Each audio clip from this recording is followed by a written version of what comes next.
The most surprising thing is, first of all, there was nothing really new in that message. And the second thing is that it's taken President Putin so long to actually come out and say anything. I mean, this happened 48 hours ago, this uprising.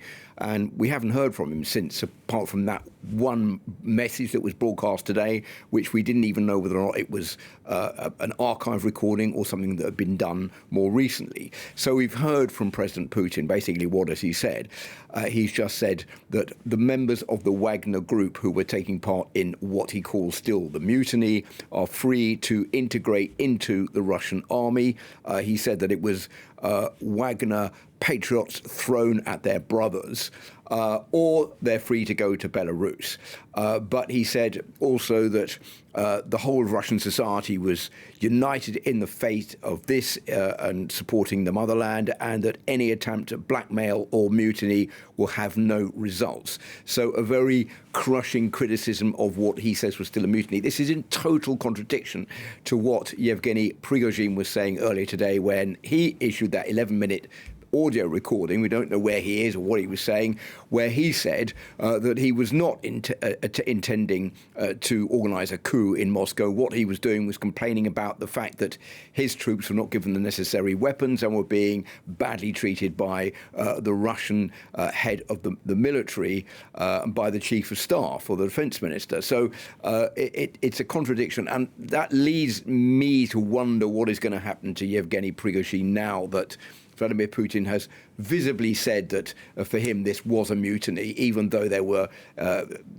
signs that Yevgeny Prigozhin was going to be pardoned for what he did. Now he's reportedly gone off to Belarus. Will he be safe in Belarus? Well, probably not, because he knows in Belarus that it's a country where Vladimir Putin can easily get to him. And there doesn't seem to be any kind of amnesty, as far as I can see, towards Yevgeny Prigozhin. What we're seeing here is an attempt by Vladimir Putin to dismantle the Wagner forces by calling for them to join the regular Russian army and saying to the others, you can go to Belarus, but no mention by name in that address that he made of Yevgeny Prigozhin.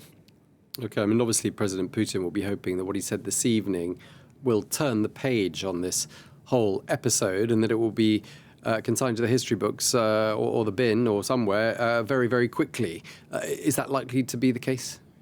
The bottom line here, Tom, is that Vladimir Putin has been severely shaken by this and weakened as a result of what we've seen over the past 48 hours. That this rebellion could get as far as 200 kilometers south of Moscow without being intercepted by the Russian military leads one to pose the question, well, was there some kind of backing by the Russian military for this to happen? Were the Wagner troops receiving support from the Russian military and getting almost that close to the Kremlin? And if they were, why was that allowed to happen and that Vladimir Putin wasn't informed about it? So all of this will make him feel much more fragile in his role as president of Russia, keeping an eye, looking over his shoulder as to whom he can have faith in and whom he cannot have faith in or confidence in anymore.